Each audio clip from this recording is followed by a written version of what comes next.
If you have ever looked at the Windows cursor and wondered why it looks so regular, there's a reason for that. We will probably discuss it another day. For now, let's focus on whether or not you can change the cursor's design. And the answer is yes. You can choose from a bunch of built-in options that Windows provides or set a custom cursor, anything you want, even your own face. Sounds exciting, right? So let's get straight to it. Open Search by pressing Windows and S keys, type mouse, and click the Change the Mouse Pointer Display or Speed option. In here, go to the Pointers tab, and you will find a list of available cursor options. That's not all. You can pick a different theme from the drop-down menu here and explore more cursor options.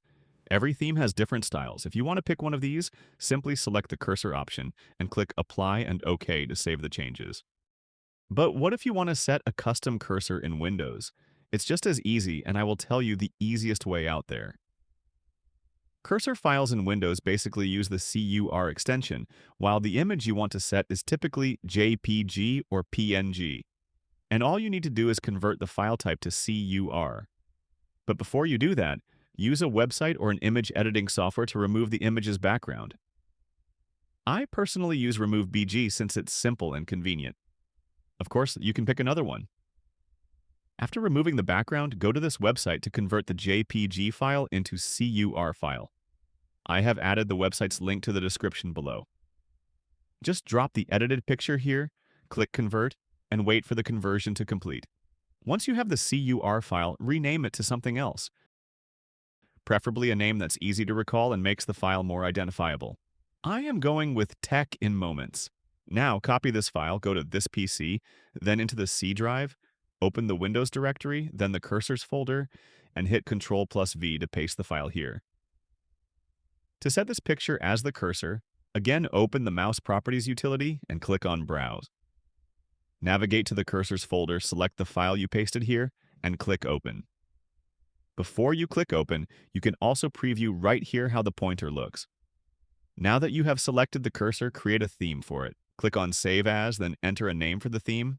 Anything will work, and click OK. This isn't mandatory, but it helps if you plan to keep shuffling between cursors in the future. I have also added the path to the Cursors folder to the video's description, in case any of you need it. There's just one last thing left, and this may not apply to everyone.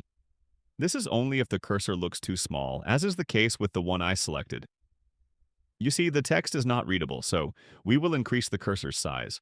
For that, press Windows plus I keys to open Settings, go to Accessibility, then to Mouse Pointer and Touch, and drag the slider to increase the cursor's size. As soon as you change its size, you will notice that Windows will instantly revert to the default cursor choice. That's probably a bug, or it's just how Windows works, nothing you can do about it. That's why I asked you to create a theme earlier. Just reopen Mouse Properties, go to Pointers, select the theme you created from the drop-down menu, choose the custom cursor, and save the changes. You now have your custom cursor, with its size adjusted to meet your requirements. The process may seem tricky initially, but once you do it a couple of times, you will get much better at it. That's all for now. If you have any questions or just suggestions, do drop them in the comments section, and I will try to respond to every one of you.